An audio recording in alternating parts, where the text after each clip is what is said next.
Hey there. Do you have some inner sense that you want to make some changes happen in life, but you're not quite sure what? That it's time to get going with some kind of life improvement plan, but you don't know where to start? Well, look, it's not uncommon. Sometimes all we know is that we want something, that we feel like we want some kind of improvement, but maybe we're not clear what that is. Sometimes we need help to figure out what that is. Now, in this video, I'm going to show you how to use the Life Wheel Assessment tool as the first key to a life change plan. And hang around to the end too, because I've got an offer which I'd like you to take, which is something that I think is going to be of high value to you. Something that I think will be massively helpful in your success and wellness journey.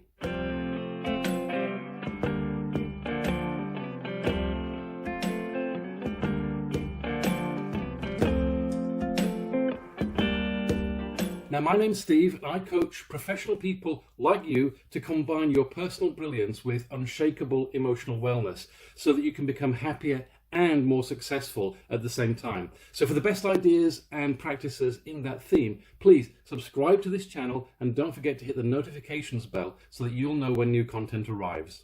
The Life Wheel, or Wheel of Life, is a life assessment tool that helps us look closely at 8 areas of our lives to figure out where the biggest gaps are between where we are now and where we would like to be.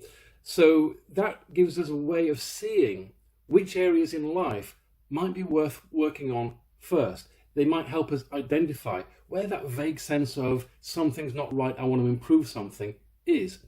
So here's a picture of a life wheel, and you can see the 8 categories around the wheel. You can see how each of them has been scored. And so, for example, in this particular illustration, you can see that the biggest gap is in romantic relationships. So for this person, that might be the area they want to focus on first with their life improvement plan.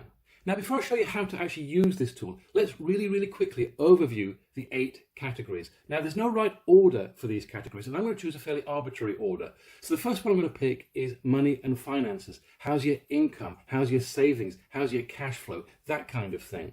The next one is romantic relationships. How's your love life? The next one is family and friends. How's that working out for you? The next one we've got is personal development. How happy are you with how you're developing your knowledge and abilities? The next one is career. How happy are you with how your career is progressing? Then we have health. Are you fit? Are you healthy? Are you doing your self-care? Then we have environment and circumstances. This is about how happy you are with your immediate surroundings and the logistics of your life. For example, where you live and your home and working environments. And last, but definitely not least, is fun and recreation. So how do we actually use this assessment tool? Well, step 1 is to score each of these 8 categories on a scale of 1 to 10 for how happy you are in that category at this time.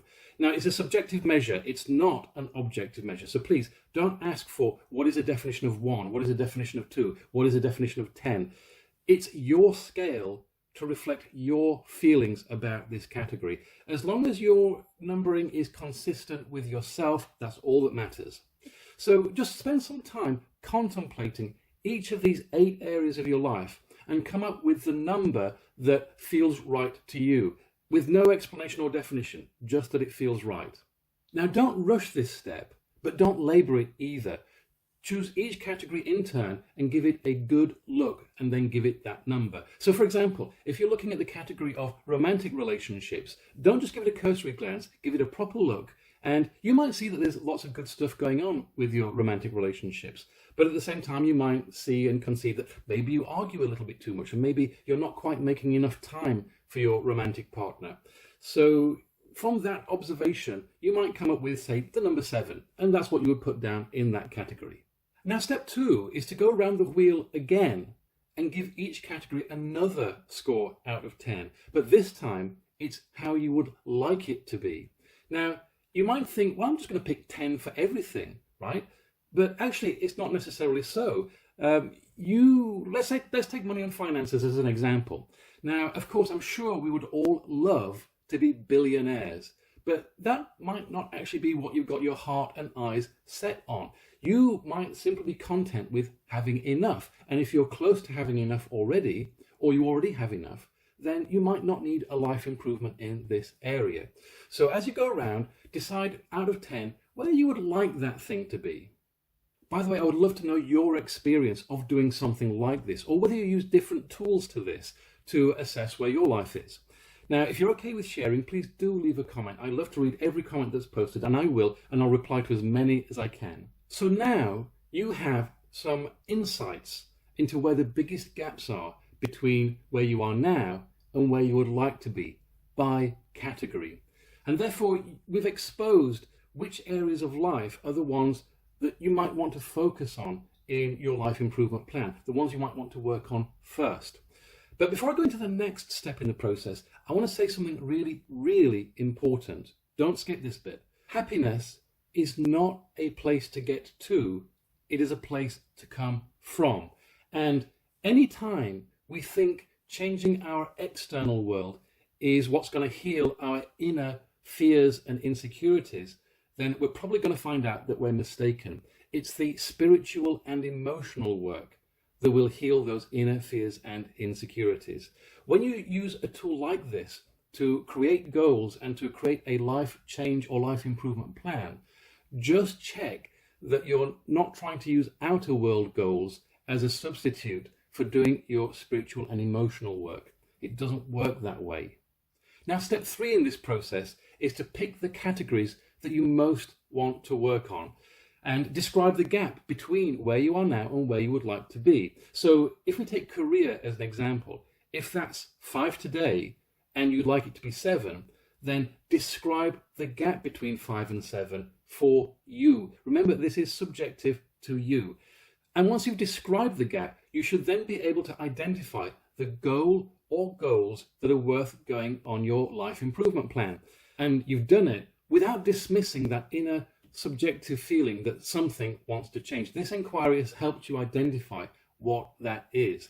And by the way, feel free to override the logical conclusions of the wheel if they don't actually feel right. Now, this means that we're not shooting at random goals plucked out of the air. We've done an inquiry to arrive at the right ones. And it means that you can focus on a small number of higher impact goals in your plan so that you don't get overwhelmed, so that you make the right improvements without taking too much on. And on that point, don't take too much on. Don't try to boil the ocean with this. A life improvement plan can easily become overwhelming if you don't focus on fewer, higher quality things. Remember, you can always come back and do more goals later. Now, there's a couple of really important links here, which if you see those links, you will see a bigger picture and this will become richer. The first of those links is with the GROW model. That's goal, reality of present state, options, and way forward, which is a common way of creating ways forward. Now, if you want to see a video on using the GROW model in this context in problem solving, but you can apply it here, then I'm going to link that video up here right now. Now, the second important link is with goal setting. And if you want to see a video on goal setting using the SMART system, then again, I'm going to link a video about that up here. Now, if you'd like to explore how we can create results together, I would certainly love to hear from you. You will find my contact details in the pinned comment below this video. And please like this video if you did like it. Please share it with your friends if you think they will like it. And please subscribe to the channel. Now, I mentioned a free gift, didn't I? A free offering which I would love for you to take. Well, look, again, if you go down to the pinned comment below this video, you'll find a link at which you can gain access to my simple 5-step process for mastering your composure in conflict, pressure, and stress in the moment. It's a high-value thing, it's really easy to consume, and it's very actionable. Most of all, it's absolutely free, so please help yourself. And other than that, I'll see you next week.